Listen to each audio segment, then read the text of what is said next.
Assalamualaikum warahmatullahi wabarakatuh. Kalau dulunya agak ke depan, biar yang di belakang tidak terlalu padat. Agak geser ke sini. Di sini padat sekali.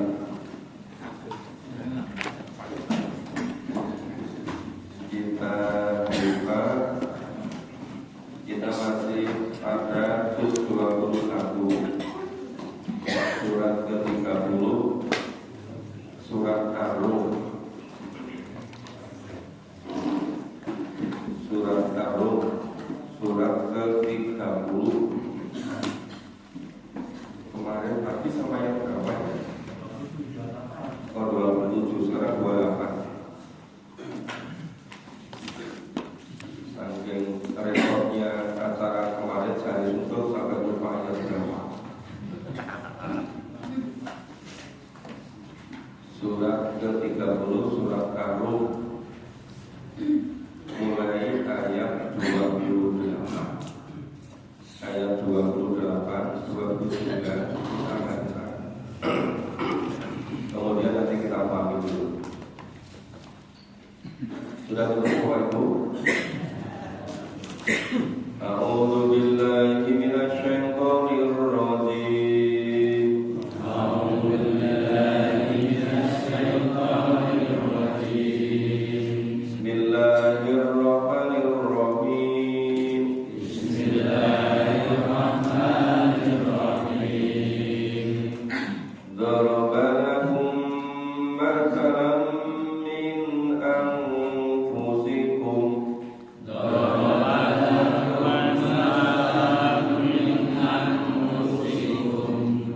هل لكم مما ملكت أيمانكم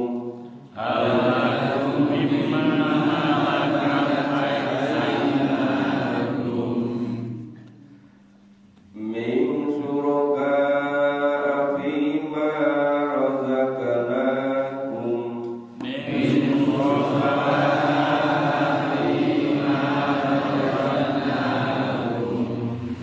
وأنتم فيه سواء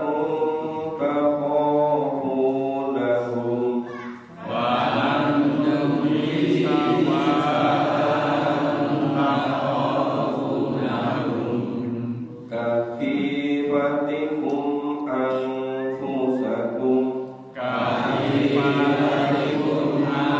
أنفسكم كذلك نفصل الآيات لقوم يعقلون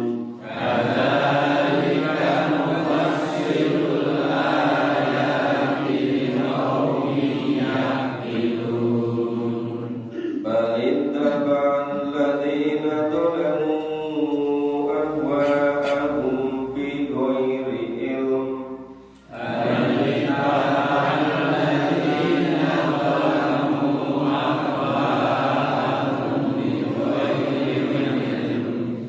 فمن يهدي من أضل الله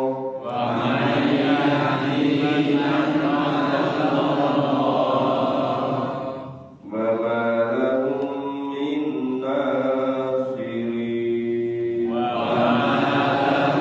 من ناصرين. Ya, kita baca dulu ayat 28. Doroba lagu. Doroba itu arti harfiah itu memukul. Doroba yang beribu lagu untuk kamu. Di sini terjemahkan Allah membuat perumpamaan untuk kamu. Jadi doroba diterjemahkan membuat. Nah, kenapa setiap perumpamaan, setiap tamsil, setiap kisah dalam Quran itu Allah sering menggunakan kata doroba? Itu sebetulnya dikenai, yang dipukul itu sebetulnya hati kita, pikiran kita, perasaan kita supaya sadar. Jadi ini untuk psikis, supaya keimanan kita itu kuat. Jadi Allah membuat perumpamaan untuk kamu min anfusikum, dari dirimu sendiri. Min dari anfu dirikum kamu, min anfusikum dari diri kamu sendiri. Jadi yang Allah buat perumpamaan itu dari diri kita manusia ini. Apa? Halakum mimma malakat aimanukum. Ya. Apakah ada di antara ma malakat aimanukum hamba sahaya? Jadi ketika Quran ini diturunkan, ada di budaya Arab itu ada namanya hamba sahaya, budak belia. Yang hamba sahaya itu tidak memiliki diri sendiri, dia dimiliki oleh tuannya. Hamba sahaya itu tidak bisa menentukan nasibnya sendiri, tidak bisa memilih apa yang dilakukan untuk diri sendiri, tapi semuanya ditentukan oleh tuannya, oleh majikannya, oleh pemiliknya. Jadi kamu mengerjakan ini, nggak boleh pilih. Itu namanya hamba sahaya, budak belia. Jadi mimma malakat aimanukum. Jadi misalnya manusia itu memiliki budak, memiliki hamba sahaya. Kemudian min suraka fima razaqnakum. Ya. Kemudian Allah melimpahkan rezeki, memberi rezeki kepada bosnya tadi, kepada majikannya. Nah, kemudian wa antum fihi sawa'un yaqafunakum kasifatikum anfusakum. Apa ketika kamu ngatur rezekimu itu diajak ngatur bersama dengan budak, kemudian memperlakukan sama, majikan diperlakukan sama dengan budaknya dalam menentukan rezeki. Apa yang budak itu kodok kalau majikannya gitu.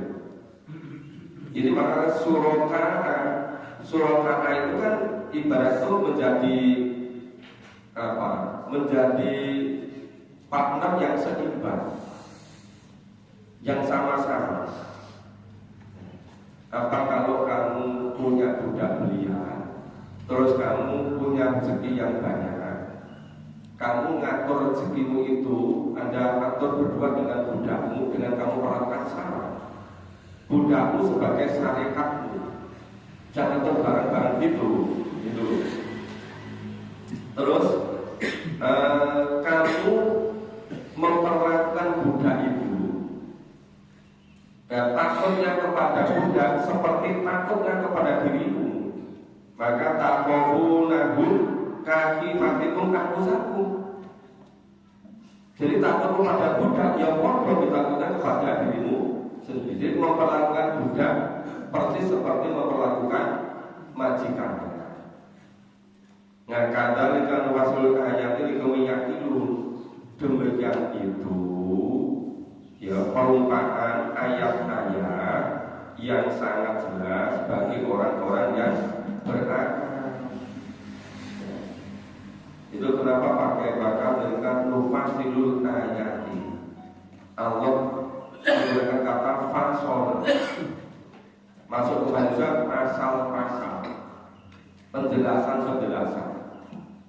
Yufasilu, nufasilu, Allah menjelaskan ayat-ayatnya untuk kaum yang berakal.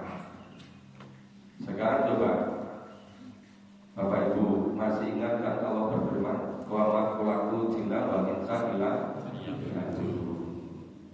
Sekarang kita semua ciptaan Allah. Allah sebagai pencipta, Allah sebagai pemiliknya. Kita yang diciptakan, kita itu jadi makhluk, kita jadi hambanya Allah. Hamba Allah itu mudah kan? Kita itu pembantunya Allah. Kita itu budaknya Allah. Sekarang apa dikira Allah itu nanti menjadikan kita itu seperti Allah mengatur rezeki.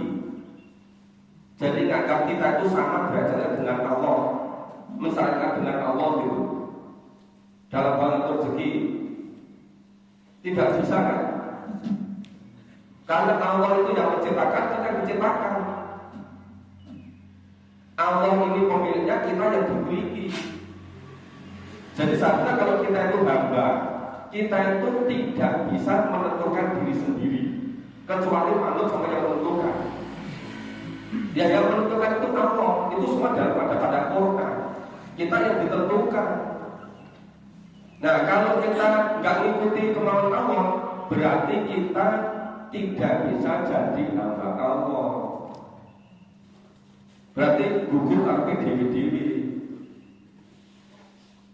Jadi kalau ada orang sudah menggambarkan diri pada Allah, tetapi masih punya sembah-sembah yang lain, itu sama dengan ada majikan punya budak, punya hamba saya, kemudian memperlakukan hamba saya itu pasti sama dengan majikannya, dia berbodoh.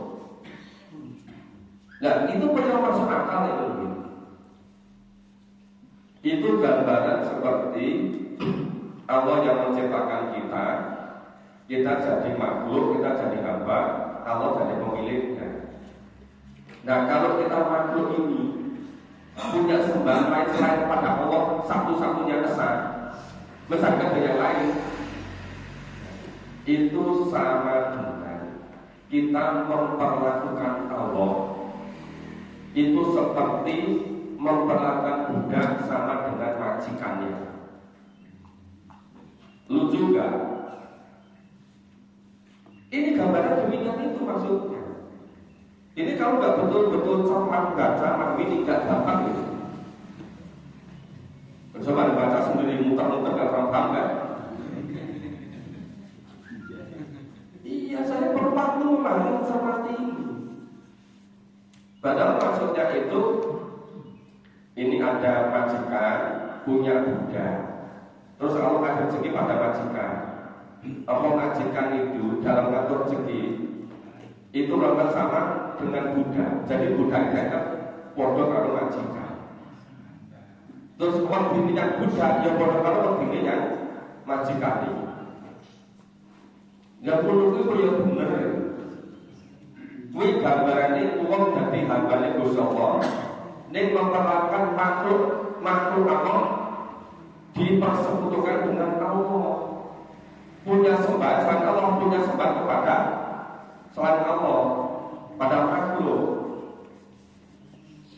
Itu kan nggak benar gitu. Seperti itu gambaran itu. Makanya kenapa Allah sama sekali tidak mau dipersekutukan dengan siapapun, karena Allah satu-satunya Khalik, satu-satunya tidak mencipta. Maka siapapun yang berani menempatkan makhluk sejajar dengan Allah untuk jadi sembah Allah, itu dianggap musyrik, dan ketika nggak tobat sampai mati, itu dosa tetap tidak pernah bisa diampuni.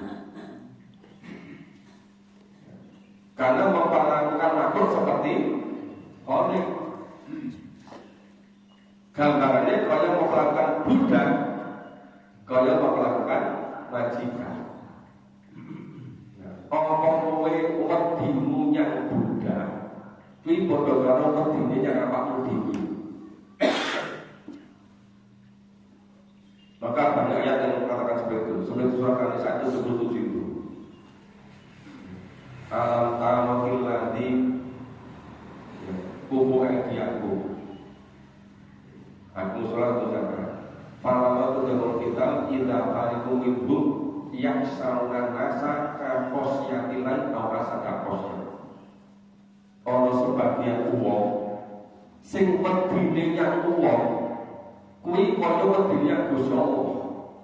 Malah menungso luwih wedine wong dibandingke wedine Gusti Allah. Banyak kan sekarang? Ini gambarnya jelasnya ayat ini. Maka kenapa di surat apa itu disebutkan di ayat 18 itu? Kemudian Allah yang menjelaskan lagu kali di sana kali tak sablabi inna kalian semua Qur'ana faedah kotor pakai Qur'ana rumah kaliannya banyak. Kemudian Allah yang menjelaskannya. Maka ayat Quran dijelaskan dengan ayat Quran. Jadi maksud ayat ini seperti ini.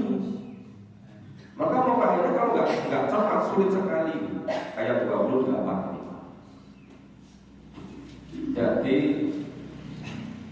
apa bener nek orang takutnya kepada budaknya itu seperti takutnya pada diri sendiri. Apa bener nek orang takutnya kepada manusia itu seperti takutnya kepada Allah. Bahkan merasa lebih takut kepada manusia daripada kepada Allah. Koyo-koyo sing gawe urip iki wong iki lho. Dudu Gusti. Ora sing diperintah wong iki lumur dhewe. Kaya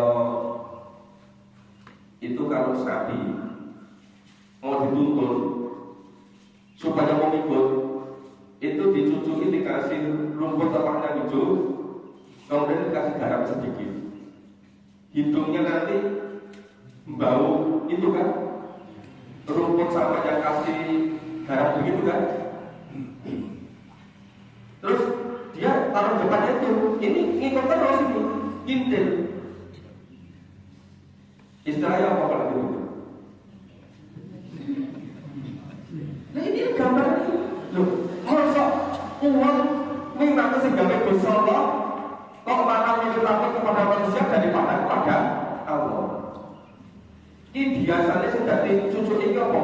Itu duit, materi, pekerjaan, kalau dijajaki, kalau dia itu udah traktir itu loh, ya kan? Lepas itu dia aja sangat sebentar loh. Kok bisa melangkahnya dosa Allah gitu loh.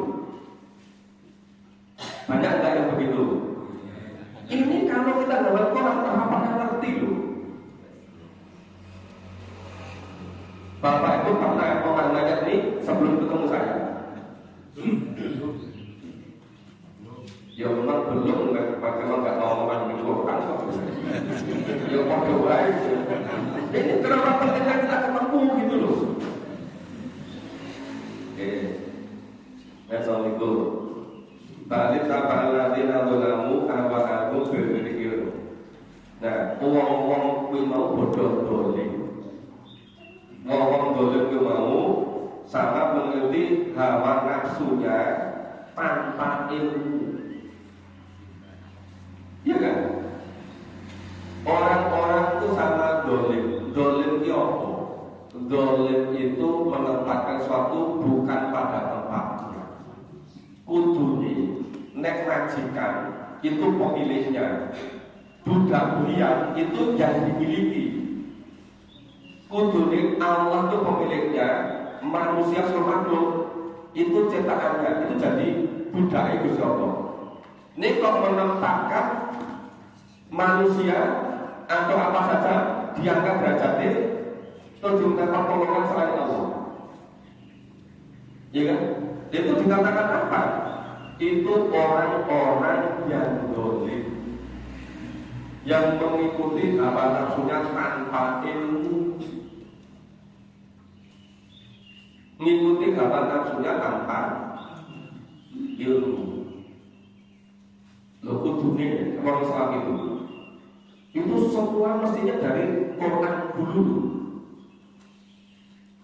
Tentang manusia, tentang apa yang dilakukan kudune menurut Quran. Ini kecil, itu bukan apa? Memahami manusia menurut psikologi, memahami manusia menurut antropologi, memahami manusia menurut sosiologi, memahami manusia menurut ekonomi, memahami manusia menurut kebutuhan fisik.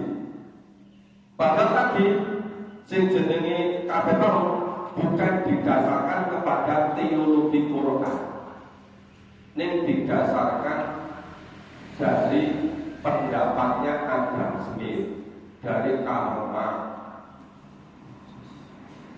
dari Marxis, ya kan, dari sosialis, bukan dari Quran. Ini kok jumlah ini label itu. Ini jamaah ini Quran itu jinjau tentang kapok-kapok. Kenapa jadi demikian? Jadi kok merata gitu kan? Maka disebutkan balik taba'aladina dolamu awa'ahum bigawin.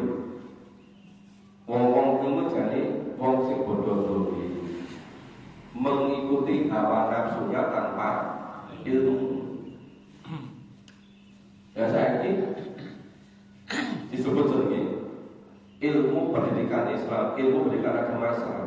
Ning sumber orang Quran, ning isine psikologi, isine antropologi, sosiologi, sing dasare saka tadi isme dari kapitalis, materialis, hedonis, sosialis, marxis, komunis. Terus Quran ini lebih yang lebih balapannya di motor bulan Ramadan itu oke kan itu wis kapal itu ping 200 itu ngerti sini ya belas itu. Terus kenapa namanya Dewi berubah? Nah ini faman yahdi man adallallah. Nah maka siapa yang akan menunjuki orang yang tersesat tadi, dong ikuti orang-orang yang dolim. Seharusnya menempatkan ngatur umum itu seharusnya menurut Al-Quran. Ini ngaturi menurut pendapat kamar sing diopeni nggur masalah fisik, nggur materi. Wabah sing dibangun ki nggur fisik, bangun gedung, bangun jalan, bangun kapal, kita bisa nengkongi hati bangun. Bisa sejahtera enggak? Dosa semua. Kenapa di negara-negara sekolah yang itu jadinya cuma membunuh orang-orang rebutan harta? Iya kan? Itu kenapa? Yang dibangun bukan jiwa manusianya. Nek sing dibangun gur fisike, gur materi. Bukan anggaran ribuan triliun gur dibangun fisik. Nek ora gelem bangun jiwanya, sehingga orang tidak sejahtera. Karena doi bunuh-membunuh, ya gengsi-gengsian. Nah, coba perhatikan di negara-negara yang maju yang tidak benar Quran, tiap hari mati terbunuh atau mati bunuh diri, itu mungkin setiap menit ada orang bunuh diri. Di Jepang itu mau bunuh diri aja sampai ngantri. Iya. Ada lihat itu di Muhammad itu orang melimpah harta, nggak bisa mencapai ke orang kedamaian. Akhirnya apa? Pakai senjata bunuh orang-orang. Terus punya harta melimpah, jadi donatur untuk memerangi negara yang lain, tetap nggak bisa puas. Akhirnya kok bunuh diri dari tempat tinggal yang atas, jatuh meninggal sendiri. Resah semua. Anggap semua yang bahagia itu tidak menguasai dunia yang terang dunia ini. Padahal semakin resah. Karena banyak yang matinya bunuh diri, resah. Jadi tidak pernah mencapai kedamaian. Nah, maka wamalahu minna sama sekali tidak akan ada yang menolong. Nah, jadi siapapun orangnya yang masih berani-berani musyrik menyekutukan Allah, ya, belah-belah sing ngomongke iya karena duduk wa iya kan nasta'in. Ini enggak mau bagaimana cara nak duduk berkorban, bagaimana memahami bagaimana nasta'in menurut Al-Quran. Terus menurut ideologi isme aliran-aliran teknik luwih kabeh. Enggak mau ikuti Quran, enggak pernah bisa mencapai kedamaian, tidak pernah bisa mencapai ketentraman kebahagiaan. Semuanya hanya mengejar seperti fata morgana. Bapak Ibu pernah enggak kecanduan hobi? Kecanduan hobi. Ada yang punya hobi? Apa olahraga, apa kesenangan, apa burung, apa binatang piaraan apa gitu? Banyaknya begitu. Ini hanya orang-orang yang tidak memahami Quran, merasa bisa mencapai kedamaian melalui hubungan itu. Padahal mestinya Quran, orang itu baru betul-betul mencapai kedamaian hakiki kalau dia berhasil menjadi hamba Allah, Abdullah. Jadi orang yang paling ideal di dunia ini adalah orang yang menjadi budak Allah. Budak, tapi budaknya Allah. Tapi dia tadi jadi budak hawa nafsunya, bukan menjadi budak Allah. Nah, jelas enggak dua ayat ini? Kita baca berikutnya. A'udzu billahi minasyaitonir rajim. A'udzu billahi minasyaitonir rajim. Wa aqim wajhaka lid-dini hanifa. Wa aqim wajhaka lid-dini hanifa. Fitratallahi allati fatara an-nasa 'alaiha.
Memperlakukan budak belian seperti majikan.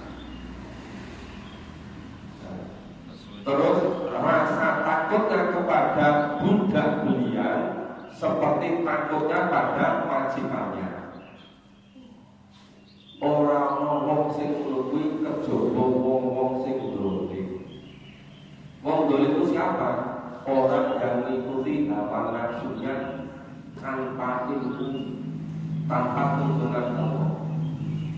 Maka di ayat 30 ini fa'atim wajhaka, maka hadapkanlah wajahmu, hadapkanlah mukamu,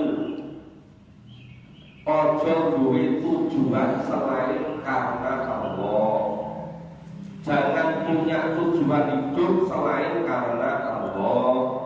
Jangan punya visi hidup selain Allah. Itu namanya fa'atim wajhaka lidini hanifah. Lidin untuk agama hanif. Hanif itu yang lurus, sing ra bela-bela, semata-mata, sing ra dicampur-campuri liya. Nah, maka fa'akim wajhaka lidini hanifah. Hadapkanlah wajahmu, tujuan hidupmu, kegiatanmu, kebiasaan hidupmu, carane lek golek nafkah, lek golek maisha, terus carane belanjakan uang, gunakan waktu, tenaga, ilmu, sarana prasarana, kabeh itu lidini hanifah, yang lurus agama Allah, tidak boleh karena yang lain. Karena orang yang iman amal saleh yang bertakwa itu menjadi budaknya Allah. Maka harus satu saja Tuhannya, Allah saja. Jangan menjadi sebagai Tuhannya, sebagai Tuhannya. Nah sekarang harapan ujian P3K mohon yang kuburan-kuburan. Kalau bupati wali kota yang bolak-balik minta kuburan, iya kan? Ini dibilang fa'atim wajhaka lidini hanifah. Fitrah Allah allati fatara nasa 'alaiha.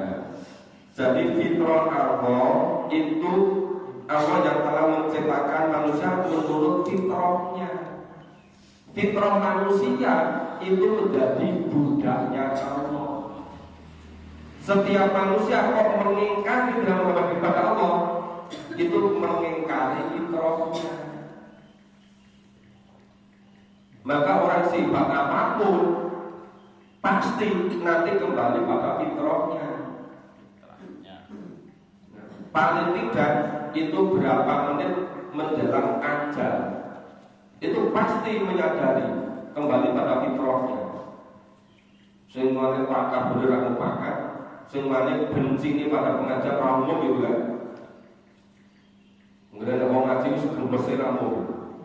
Apa itu masalah itu?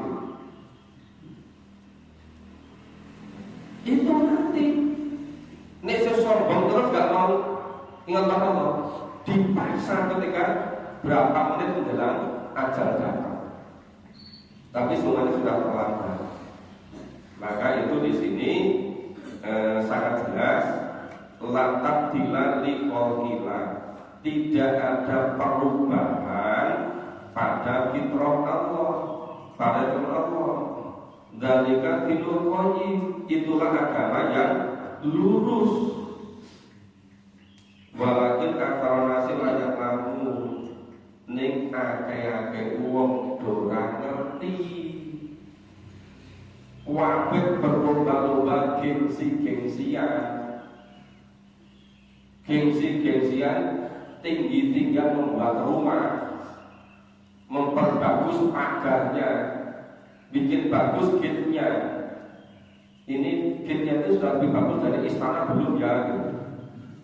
Nganti kata rumah mobil, lupa masalah akhirat, nganti mau punya kubur lagi sadar. Berlomba-lomba untuk duniawi, gengsi-gengsian gitu. Nah, maka walakin aktsara nasi banyak akeh wong pancen bodoh ora ngerti. Biar ngerti lho, ora belum kita Al-Qur'an, nek ngerti sapa ngendi. Iya kan? Bulan-bulan di sinau itu guru piye carane nglumpukke duit rumangsa uang nek di matane akeh. rumongso bahagia. Menurut Islam yang namanya ghani, Anda itu yang tidak membutuhkan pada yang lain, itu namanya aghnia. Semakin membutuhkan yang lain, itu namanya fukor. Maka para konglomerat, para pejabat tinggi, walaupun membutuhkan saja ratusan miliar, ning sering isi korupsi, itu jadi miskin. Kurang terus ya. Nanti karena hasil korupsi berikan tanah, nanti lupa tanah itu dimana saja. Itu saking miskinnya. Walaupun kelihatannya berlimpah di mana-mana tanah serumpatnya, ini masih miskin pikirannya, masih miskin jati dirinya. Maka kaya miskin tidak semata-mata masalah harta. Ini masalah gelem dituntut Gusti Allah. Kalau orang ikut tuntunan Allah, ya cepat dia merasa cukup, karena ada semata-mata untuk lillah, sekedar untuk mengerti. Semuanya sebagai sarana menggambarkan Allah. Punya rumah digunakan untuk fisabilillah, punya kendaraan digunakan untuk fisabilillah, punya uang digunakan fisabilillah, punya ilmu untuk fisabilillah, punya tenaga untuk fisabilillah. Semuanya serba lillah. Maka apa? Cukup. Nah kalau orang bukan karena Allah, kurang terus kan? Nanti suatu daerah mungkin setiap mau ngangkat pegawai itu harus bayar sekian ratus juta. Nanti nggak kuat bayar duit, punyanya sertifikat tanah, sertifikat tanah dikasihkan, diangkat jadi cash gitu kan. Dan terus tiap tahun itu ngangkat berapa saja wilayah itu. Kadang-kadang satu tahun bisa 75 posisi gitu kan, formasi. Kadang 80 gitu. Itu kalau setahun itu bisa 80 sertifikat.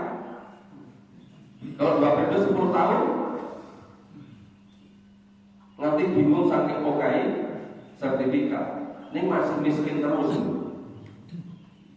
Itu nanti baru sadar kalau gak miskin, nanti diumumkan yang masjid. Innalillahi wa inna ilaihi raji'un. Sampun dituntun balik Solo kanthi tenang opo. Dipukul malaikat muka niku. Kaya ngerti-ngerti yo.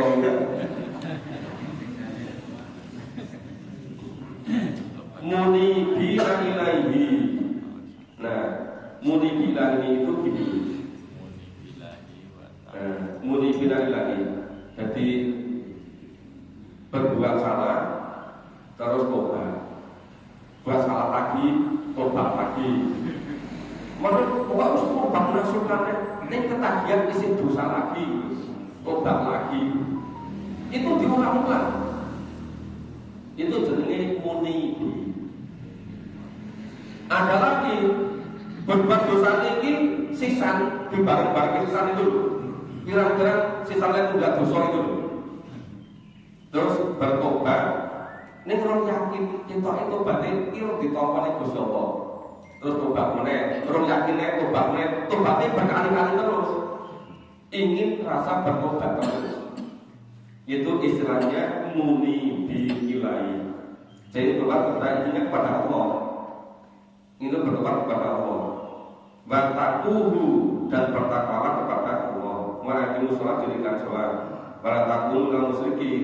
Dan janganlah kamu itu menjadi sebagai orang-orang musyrik. Jadi tadi mulai atas 28, 29 itu intinya satu, jangan sampai musyrik, supaya betul-betul mukhlisin ala hudi, semata-mata karena Allah. Maka kalau Bapak Ibu kerja siang malam fisabilillah, itu jangan karena Pak Ketua, jangan karena saya, tapi semuanya lillah. Karena kalau ada Pak Ketua atau tidak ada Pak Ketua, lillah saja. Ada saya, tidak ada saya, lillah saja. Cuma sekarang kita masih bersama-sama. Jangan sampai berbuat baik karena manusia, tapi supaya karena Allah. Wes kerja siang malam, esok sore, sudah dari malam lembur, yang pinggul peletakan pertama, wes beres-beres dengan putih kursi, terus apa itu bersihkan tempatnya, istirahat ke sore, langsung kerja mulai yang minggu pengajian, dipasang lampu, sing golek parkir, sing dalan sini wis diviralke gitu. Wis ganti golek parkir berfotografi ya. Kelingan iki kok kaya parkir pasar malam di sini. Fotografi ya kita ada. Kita coba nanti sesenti pun produk yang dalam itu tidak akan diviralke lagi. Terus nanti bunyi wis ngantor tuh, esok jam terus wis siap-siap kerja masjid. Itu tolong satu saja karena Allah, jangan karena yang lain-lain. Ya kan? Itu nanti semuanya balasannya surga. Kholidina fiha asal murni karena Allah, bukan karena manusia. Jadi semata-mata karena. Jadi setiap rupiah yang keluar dari bapak ibu, apa untuk beli meja ini, apa untuk beli mushaf Quran, apa untuk beli karpet, apa untuk beli bangun gedung, apa saja itu tolong satu saja, lillah. Termasuk seluruh menit, seluruh detik yang bapak lalui satu saja karena lillah, jangan karena yang lain-lain. Semuanya sebab lillah. Maka di sini balataku minal musyrikin, kowe kabeh iki aja melu-melu kowe wong musyrik gitu. Karena hampir semuanya kena seperti ini. Gara-gara kok ora gelem paham iku kan gawe cara-cara diri terus kabeh melu-melu. Kita kok apik kancane kan gawe rukun bareng-bareng. Ning dunya ku ora golek sak rukun. Cocok orang dituntunane Gusti Allah gitu loh. Iya kan? Nah, sapa wong sing musyrik kuwi minalladzina faraqu dinahum, ya kuwi wong-wong sing memecah belah agamane Gusti Allah. Bahkan usia menjadi sekian banyak golongan berpecah belah. Kulun itu dimana farikun, saben-saben golongan membanggakan golongannya. Bapak itu mungkin sudah telinga itu wis kebal. Dengar apa? Goro-goro nek pengajian neng omahe Pak Tris kuwi dadi pecah belah umat. Jadi dikira itu yang bikin pecah belah. Di sini karena pengajian omahe Pak Tris itu rukun kabeh lho. Goro-goro dipecah belah. Terbalik-balik ya. Yang namanya pecah belah itu seluruh kegiatan seluruh kelompok yang gak cocok dengan tuntunan Allah itu namanya pecah belah. Dari selama menurut Allah itu tidak pernah pecah belah. Orang semua itu semuanya akan bisa bersatu kalau semuanya kembalinya kepada tuntunan Allah. Jadi orang yang pecah belah itu orang yang tidak mau dengan tuntunan Allah. Lah kok mau dibalik-balik? Kini ngajak ayo nang oleh Gusti Allah malah dianggap pecah belah. Kebalik-balik kan? Bapak Ibu ini pura-pura gak ngerti gitu loh. Aku ya pura-pura gak ngerti. Padahal bener kurungnya kupingin loh. Kok pura-pura gak ngerti?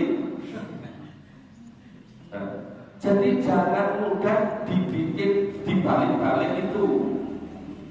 Jadi yang sesuai dengan tuntunan Allah itu yang ingin persatuan kesatuan. Yang sesuai dengan tuntunan Allah itu namanya yang memecah belah. Ini kalau pengajian pantun bersolat kok dianggap mecah belah. Aneh loh. Serane apa saja?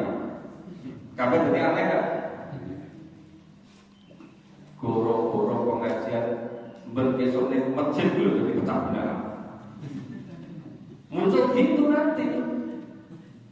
Padahal kuncinya bersatu itu hanya satu. Asal semua orang ngikuti putra Allah pasti bisa bersatu. Kenapa? Allah menjadi pelindungnya, Allah jadi penolongnya. Jadi cara menyatukan gampang. Apa? Kabeh nyinau tulis besok terus ngamal pasti bersatu. Lainnya berbuatnya karena bayaran, karena uang, karena maksudnya lain nggak bisa bersatu, ya kan? Kalau mengelola apa-apa sekedar duit-duit, ya nggak bisa bersatu. Bukan dari duitnya atau kasih deh, kabeh disalahin. Padahal namanya uang itu hanya sebagai sarana. Jangan sampai sarana mengalahkan tujuannya. Jelas ya? Jadi ini ayat 28 sampai ayat 32 itu luar biasa isinya. Pentingnya itu. Oke, ini satu lagi ya, ayat 33 sampai 36. A'udzu billahi minasyaitonir rajim. A'udzu billahi minasyaitonir rajim. Wa idza masanna tadurru da'u rabbahum Wa idza masanna tadurru rabbahum munibina ilaihi thumma idza adaqahum minhu rahmah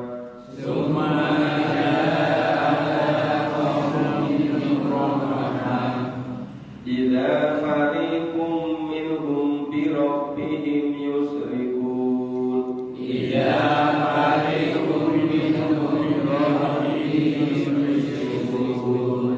liyakfuru bima atainahum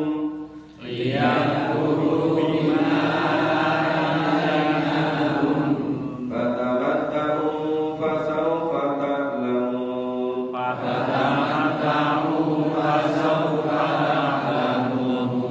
am anzalna 'alaihim sultana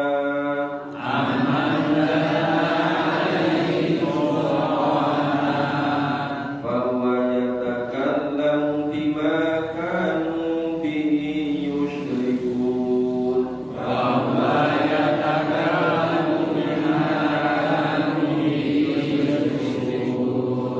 wa idza adzaqna an-nas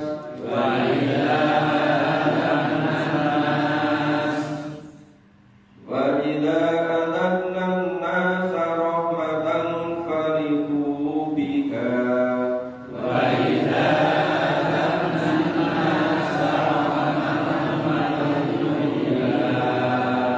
wa in tusibhum sayyi'at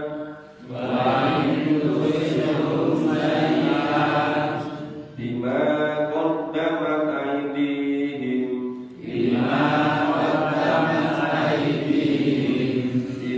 hum yaqnatun.